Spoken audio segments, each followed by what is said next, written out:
Welcome to episode number 163, Marginalized. Now, I will admit to avoiding this subject for a very long time.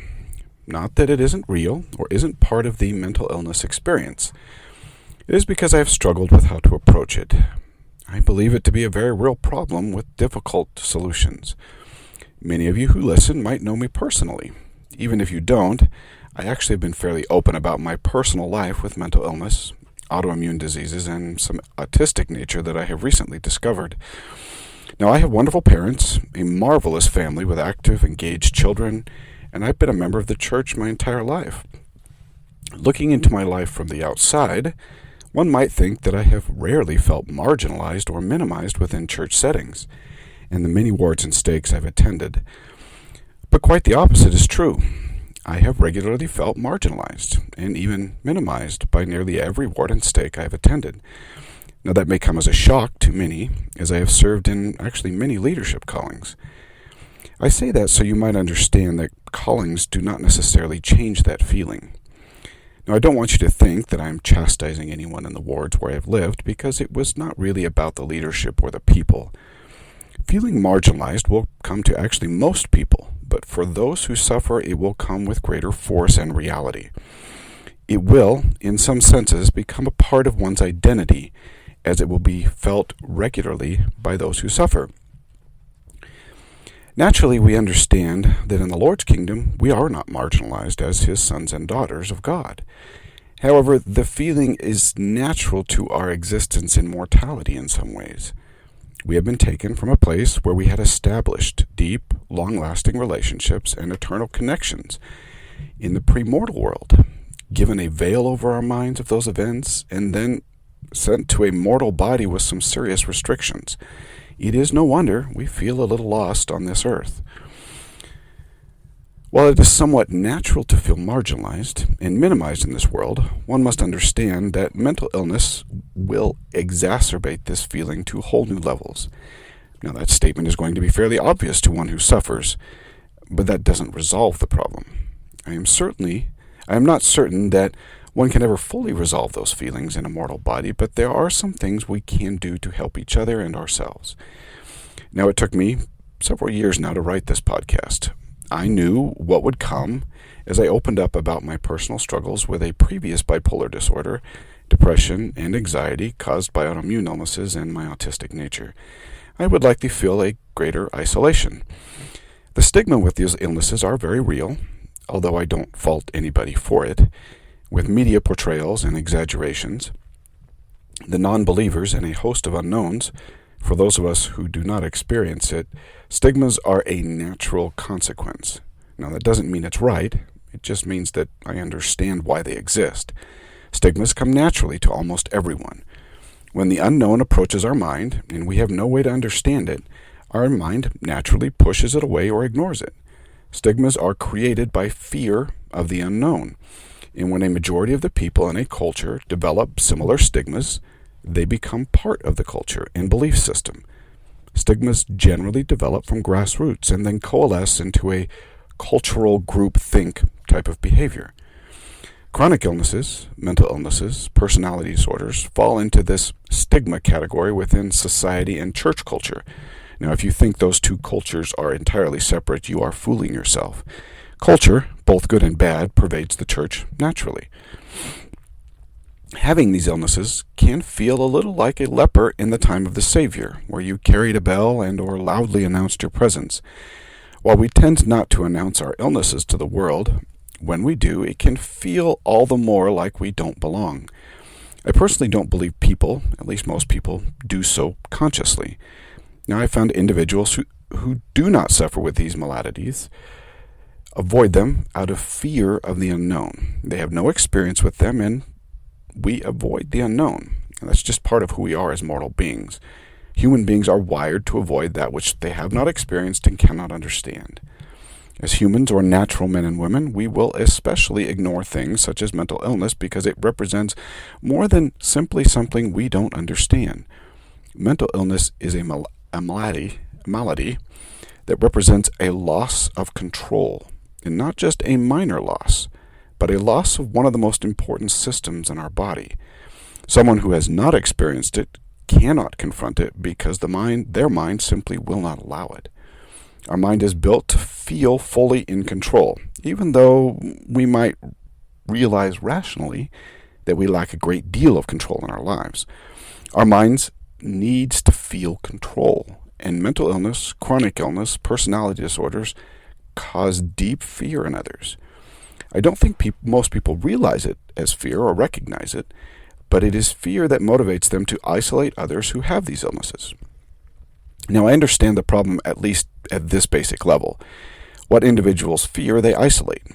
I knew that as I opened up about my personal issues, that I would face that isolation that would come. I was less concerned at the time with the isolation and marginalizing behavior because deep down I understood it. That doesn't mean I didn't feel marginalized. My understanding of others and how they would react simply provided for the fortitude to continue to be active and engaged in the gospel and help to change the perception of these illnesses. When we understand why individuals isolate us, we can better adapt, plan, and work within the realities that we are going to face. We should expect to feel isolated or marginalized, and we should seek to understand the why. Now, there are several reasons why we feel the way we do, and each really has a solution, although maybe not easy ones. I'm going to list several today with some answers and solutions, but I am by no means the expert on this, and we should continue to adapt and learn as we work through those terrible feelings of aloneness and being marginalized. The first and primary objective we should understand is that our illness causes feelings that can be interpreted as feeling marginalized. With depression, anxiety, and even bipolar, the loss of our emotional connection to the external realities, these anchoring relationships, and the loss of emotional controls within ourselves actually creates a void that we often interpret as feeling isolated, misunderstood, and as though no one understands our concerns. In addition, we will often feel lost, confused, hurt, worthless, without desire, and a host of other negative feelings. That particular set of negative feelings may cause us to feel we are unworthy of a relationship, and that isolation from relationships builds deep negative reservoirs. Relationships are what bind us to each other and to our culture and to our society. It is what provides for belonging. When we are unable to establish relationships or maintain them at a high level, we will feel marginalized and isolated. Part of this is due to our natural need for relationships in our lives, something I think we actually brought to us, to this earth, from our previous experiences in the pre-mortal world, and also something ingrained in our DNA. For us to feel connected and feel whole, we need solid, honest relationships with other human beings. For the most part, individuals with mental illness will have few close friends. That is somewhat true for everyone, as it takes significant effort to maintain relationships, but it will be far truer for those who suffer. I personally have just one close friend outside of my wife and children. I really don't even have close ties with my brothers and sisters. The illness will naturally isolate you, both in the sense of belonging and identity.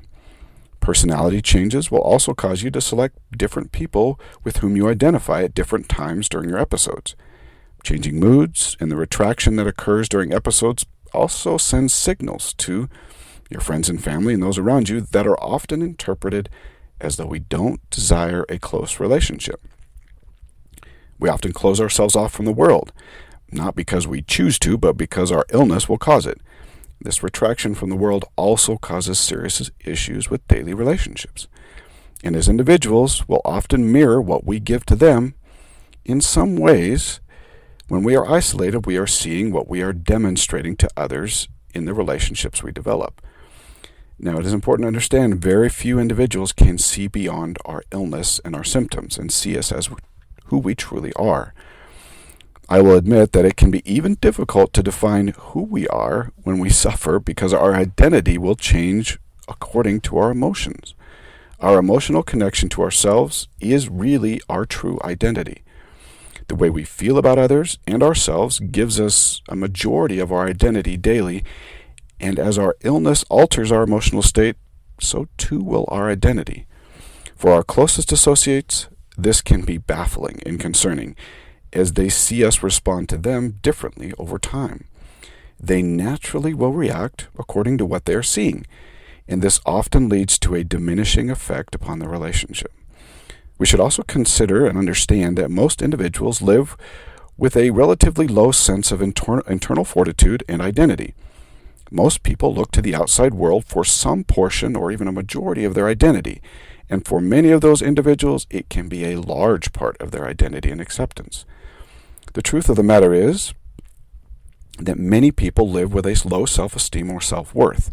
Natural men and women also tend to be egocentric, meaning they are far more focused on themselves than others.